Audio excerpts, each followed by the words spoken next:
a bookworm production, and I approve of it.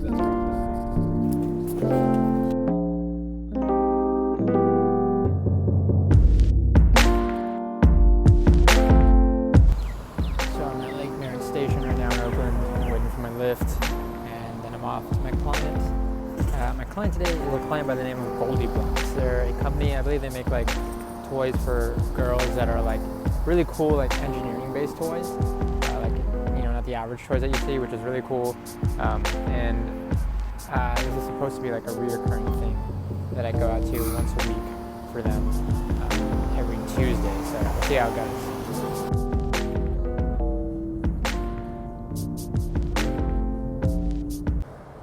Alright, so just arrived at the office, about to walk in. Gonna be here for the next 6 hours, give or take, depending on how long it takes me to tackle a list of things. They're a rather new client, so basically the way it's gonna work with them is I come in, they have this list of things that need to be looked at as far as the IT side of things goes, and I'm just gonna kind of work my way down that list. So you're gonna get to see a little bit of insight into the work I do with the startup Eden. Usually very enterprise level IT, but you tend to see a whole slew of setups and scenarios. So let's get started.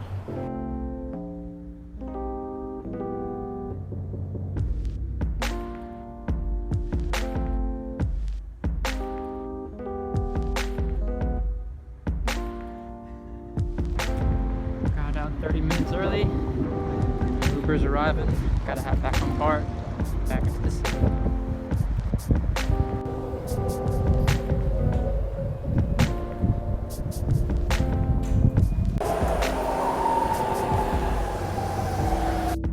Hello ladies and gentlemen, interrupting your daily scheduled programming here for a quick bit. I talk a lot in this vlog, and as I do in all vlogs, but in this vlog in particular, I'm talking a lot while I'm walking, which prompted me to use my iPhone headphones because it's easier that way. It picks up less background noise. However, I didn't consider the fact that the mic was going to be hitting against my chest. So I apologize in advance for the scratchy audio. The content itself is really good, and I think it's like some really important stuff that I had to say. It's just, I understand like it's annoying, so I wouldn't blame you if you don't want to listen to all of it. However, I'll do my best to clean it up, but again, apologies in advance. It's a lesson noted for the future. So I'm now back in the city. Gonna make a quick stop at our headquarters because I need to pick up something for a job tomorrow. That way I can just save a trip tomorrow morning and just go straight to the client.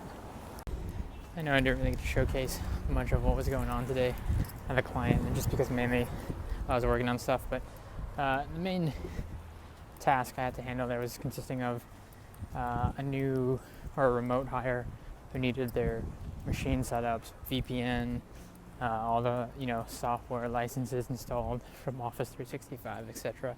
So just making sure I understood how that deployment system worked when they have new hires or they have people they need to send machines out to. And yeah, so that's mainly what I was tackling today. Outside that, some miscellaneous other IT issues, dealing with some stuff from Adobe licenses,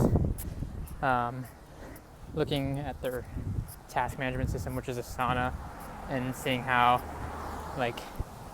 they assign tickets and stuff like that. So yeah, like I said, it varies day to day. With these clients, it's always a different issue.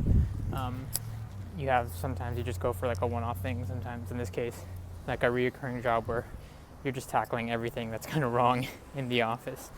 But it's fun for me because it takes me back to my IT roots, problem solving. I like being challenged in that aspect. I do definitely want to show you like a lot of the other startups and companies I get to go to, because really cool experience to see their offices and work alongside. All right, nearly at the office. It's on the corner of the street right here. I'll be honest, our office is on a questionable street, but hey, I'm sure the rent's cheap. All right, so I picked up this VoIP microphone for a job tomorrow. And this thing is huge. It's like the box itself is ridiculously huge compared to the microphone itself. But it saves me a trip from having to go to headquarters tomorrow. So I can just go straight to the job. And if you didn't watch, not yesterday's vlog, but 2 vlogs ago, I talked a little bit about why I joined that startup in the first place when I moved out here to SF. But to kind of recap, a lot of it was, one, to fill up my free time, because like originally I joined only to work on weekends just because I really wanted to get out, see the city, see that startup culture, be a part of a startup, and it kind of just grew from there with my responsibilities and all of that. Also in part just because, you know, it's like I said, taking me back to my roots, learning about technology and all of that, troubleshooting, all that fun stuff. All while, like I said, exposing me to that startup culture, getting to make those connections and networking. Like I've met so many people from tons of different companies already, like Pinterest, Slack, what do you call that?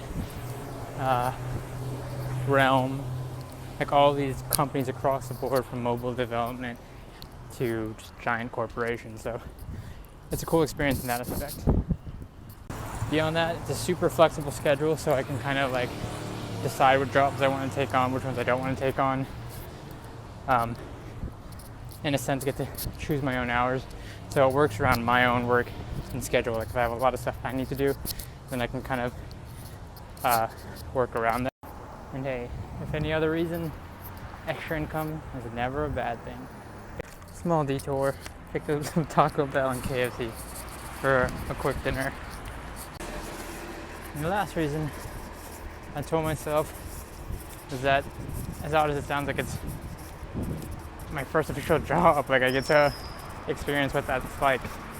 Because in a sense, I've always been working for myself. I've always been self-employed, having to deal with all of that.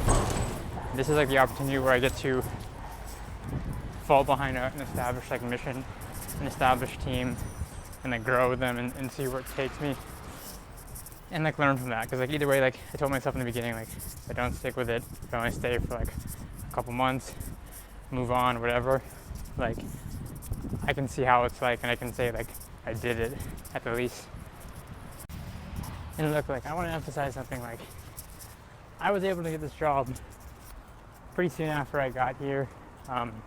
My resume had nothing on it other than my experience, and that's something I really want to tout. Like your experience can speak mountains, especially when you're somebody like me who doesn't have like a college education to back it up. And I'm typically super transparent with these things. Like I landed a job that pays like 40 plus an hour for me, without a degree, without any formal schooling. I have like an A+ certification from CompTIA. That's probably like as formal as it gets. But yeah, that's another reason too. Gets me out, gets me walking, because I try to walk between jobs if I can. But yeah, like I said, like I landed that based on my experience and skill, and like obviously there's stuff where a degree in school and stuff like that is required, or like necessary, but at the same time, like if you have the skill set, or not just even that, like the ability and willingness to learn, because there's a lot of stuff that I ran into IT-wise that frankly like I just didn't know. But like I was willing to learn, and I was willing to make the effort to learn whatever it was I needed to learn, whether it was like higher levels of networking or what have you. Like having that, I think, trumps having a degree at times. I'm not saying don't go to school or whatever, like do what you think is best for you, do what you think is best for your career path, but don't like use that as an excuse because you didn't, that you can't find like something that you're passionate about, or something that you can like eventually monetize or find a job in. Because look, I did that whole thing too. Like I psyched myself out when I first came here and decided like maybe I wanted to check out like the corporate IT world or the enterprise side of things, or even just like the startup side of things. Like I psyched myself out thinking like, what am I skilled at? What am I good at? Like, can I compete at that level? That was like a big thing coming out here to San Francisco that like really legitimately scared me. Like, is this next level of competition, am I good enough? And like I had to constantly remind myself, like, look, I've been doing what I've been doing for nearly a decade. Like that in itself speaks for like the longevity and passion behind what I do. But beyond that, like I had to like remind myself, like yeah, like I can do this, or like if anything, like I'm willing to learn and willing to adjust and adapt to whatever I do need to learn, whatever I do need to do to accomplish whatever it is I want to accomplish.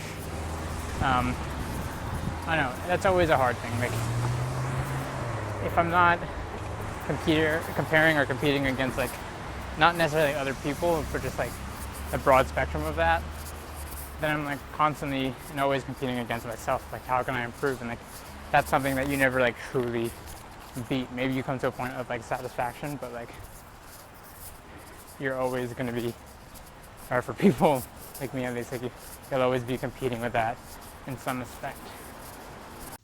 And I just had to like kind of come to terms with like this is who I am, and like while I may not have like XYZ, I might have a degree, I might not have this, I might not have whatever, like I have these other things that are just as like valuable, and other traits, qualities, whatever that like stand on their own. And like that being said, like you got to, I personally believe, like believe in yourself before anybody else does when it comes to whatever, like whether that's your career, your goals. Like you got to be convinced even if everybody else isn't. And like I had all these sort of people like tell me, even with my business, like it wasn't going to work out. People tell me that like not preparing for college and not planning for that or having that as a backup was like a bad idea and it wasn't going to pan out. And like, you know, here I am years later, like my businesses did well. They've evolved into what they've evolved to today. I landed a job, or even if it's not, full time, that pays a really decent amount. You have to kind of weigh that out because, of course, living in San Francisco, that's proportional. But like here I am, all those things that people said that I couldn't do or wouldn't be possible because of, again, XYZ, here I am. So you got to really assess that and, again, believe in whatever it is before anybody else. And you got to put in the work. Like, believing and hoping isn't enough. Like, you actually got to put in the work. That's important, too. Oh, yeah. I'm home now, by the way. Hope you enjoyed that little walk and talk session. And on that topic of work, it is now hours later. It is 1:30 nearly in the morning. And I'm still getting some stuff done here. It took a couple hours to take a break, played some games with some friends, relaxed a bit. But now, trying to get caught up on some stuff. And yeah. Getting yesterday's vlog wrapped up and edited, and I get that set out for upload. A couple of blog posts prepped and emails replied to. The grind is real, ladies and gentlemen. But you know what? I missed it. I missed these late nights, and I wouldn't have it any other way.